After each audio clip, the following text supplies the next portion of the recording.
Kate and Pippin. An unlikely love story. Here are some of the messages we found.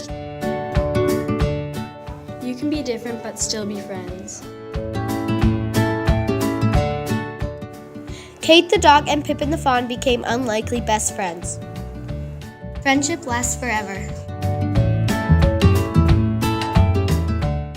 Pippin came back to see her best friend Kate even when she was fully grown. Treat animals the way you want to be treated.